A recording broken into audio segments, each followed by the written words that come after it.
Okay, 7.4, we're going to prove quadrilaterals. So this isn't your typical proof that you're used to seeing back like what we did in the fall. This is just going to be some justification with some writing. And by writing, I mean like one statement. So let's look at conditions for parallelograms. So in order to prove that a quadrilateral is a parallelogram, you have to match up one of these characteristics. It's listed up here at the top. So let's look at the first example and I'll show you what I mean. Looking at the information given in this figure, we can see that this diagonal here has been cut in half, so it's been bisected, and so has this diagonal here. So if we look up at our top here, are we talking about both sides being parallel? No. Are we talking about opposite sides? Still not. So I can skip down. Are we talking about opposite angles? No. Are we talking about angles in general? No. So we look at the very bottom, the diagonals bisect each other. So that is enough justification to say, yes, this is a parallelogram because the diagonals bisect each other. So we can say, yes, it is, make that capital, it is a parallelogram because the diagonals bisect each other. And that's all, the only statement you have to make. You have to say yes or no, and then what condition are we talking about here and concentrating on.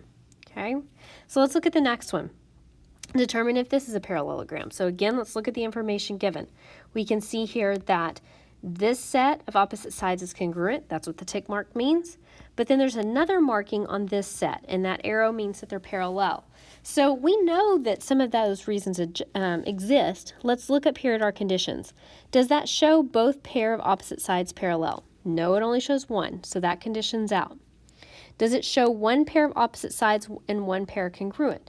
Well, what this statement means is that that one pair has to be marked both parallel and congruent at the same time. It can't be one over here is parallel and one is congruent. That one has to be both parallel and congruent, and that's not what we have here. So that one's out. Are both pair of opposite sides congruent? No, only one is. Are we talking about angles at all? No. So both of those are out. Are we talking about diagonals? No. So none of those conditions are enough to justify that that figure is a parallelogram. So we would say here that only one pair is parallel and another is congruent. This is not enough information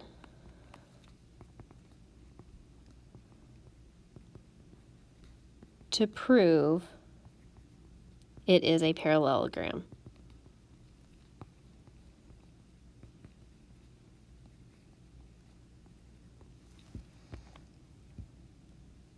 Okay. Next one here, we're showing that ABCD is a parallelogram using one of our conditions. So the first thing we have to do is we have to graph it, and then I'll show you the easiest condition to use with a coordinate grid. So A was at negative 3, 2. So go ahead and plot A at negative 3, 2. B was at negative 2, 7. C was at 2, 4. And D was at 1, negative 1. Now if you're still graphing, go ahead, pause the video, get it graphed, and then start back up. Okay, the condition that is easiest with parallelograms and graph is this first one here. We haven't talked about parallel a lot because there's no way to solve an equation with parallel. You have to have slope. Remember, lines are parallel if the slopes are congruent. And slope is really easy to count in a graph because you're just counting rise over run. So down here at the bottom, what I want you to do is make yourself a note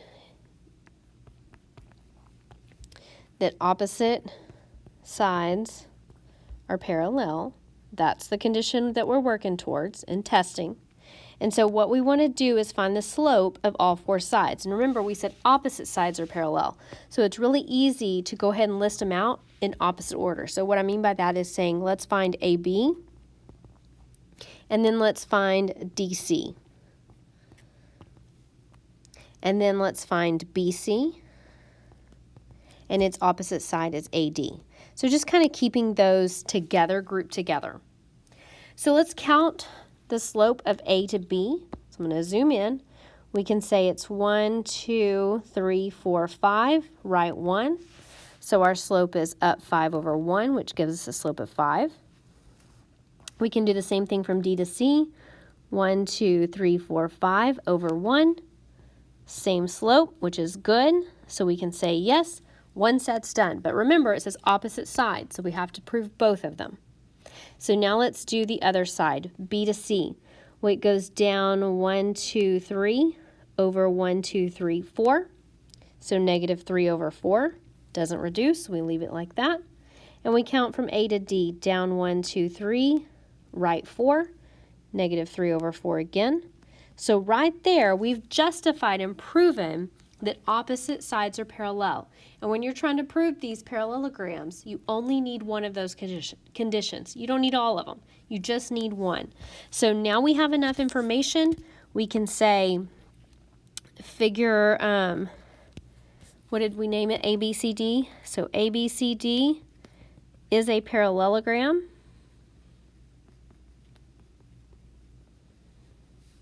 Because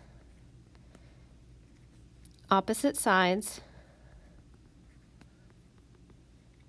are parallel.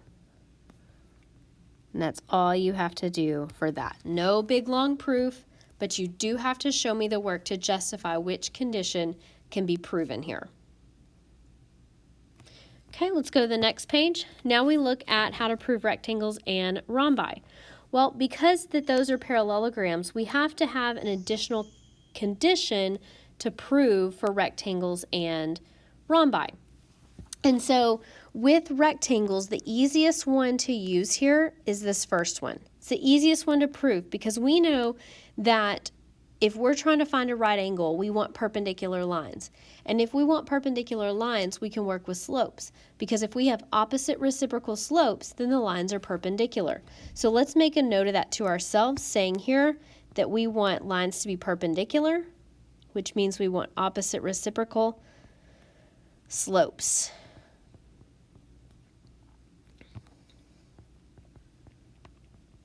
Okay, that's the easiest one there. For rhombi, the easiest one to do is the one about perpendicular for the same exact reason. It's easy to count slope, and so if we can prove the lines are perpendicular, then that means we have some opposite reciprocal slopes.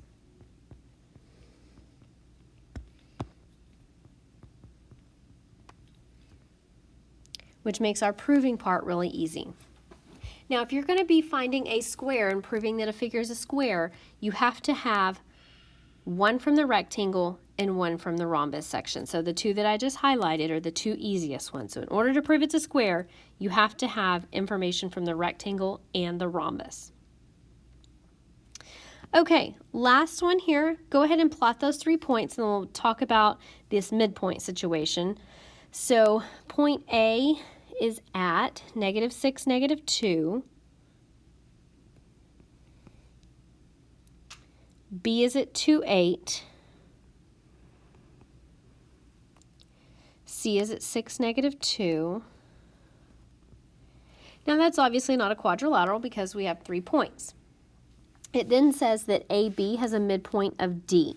Well, to save you some time on this video, you guys can easily count the point B, find the midpoint.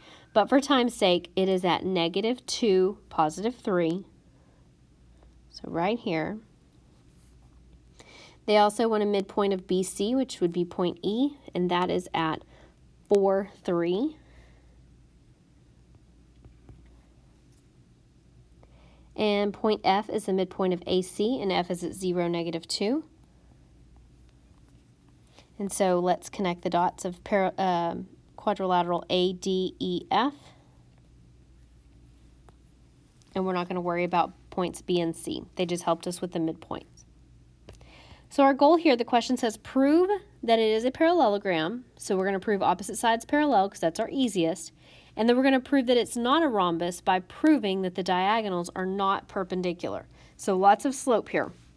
So for the first part, let's just go ahead and put a number 1. And justify what we're doing here. Opposite sides parallel. And if you want to use a symbol for parallel, there it is.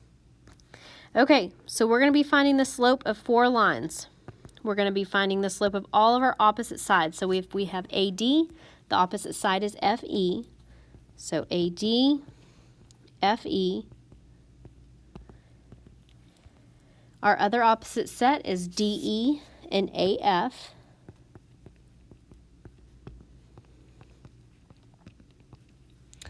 Okay, so let's go ahead and find the slopes of those. So A to D, we can count up 1, 2, 3, 4. Sorry, 5 over 1, 2, 3, 4. So up 5 over 4. Doesn't reduce, so we'll leave it as that. FE, let's count that one. 1, 2, 3, 4, 5. 1, 2, 3, 4. So same slope there, which is good, but we can't stop there. Need both sides. We can see that DE and AF are horizontal lines, and we know when we have horizontal lines, the slope is 0. So there's not much to count there. So opposite sides are parallel, so we do know it's a parallelogram. So let's make ourselves a note here. Opposite sides are parallel. So our parallelogram is now named ADEF, is a parallelogram.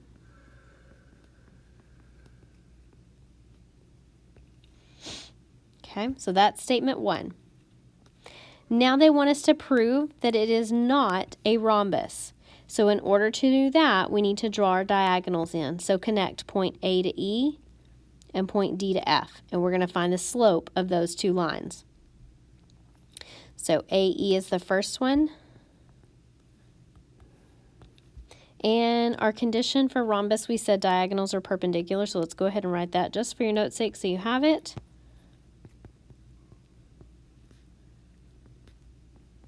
Okay. And make ourselves a note that we're using slope to find the slope of AE and the slope of DF.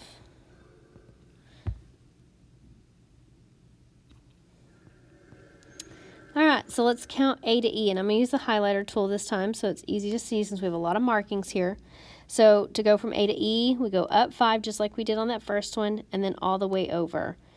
1, 2, 3, 4, 5, 6, 7, 8, 9, 10. So up 5 over 10, which does reduce to 1/2.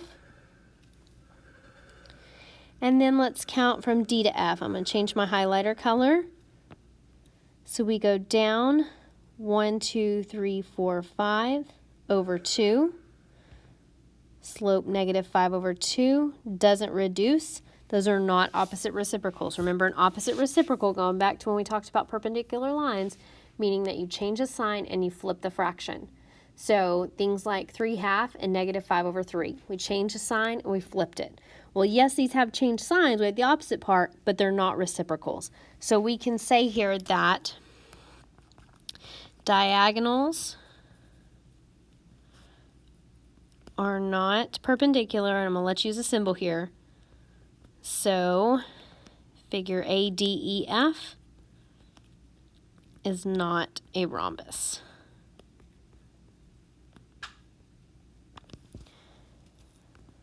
Do you have to show all that work? Yes, you have to justify what condition you're going to prove. Then you have to prove it with some work.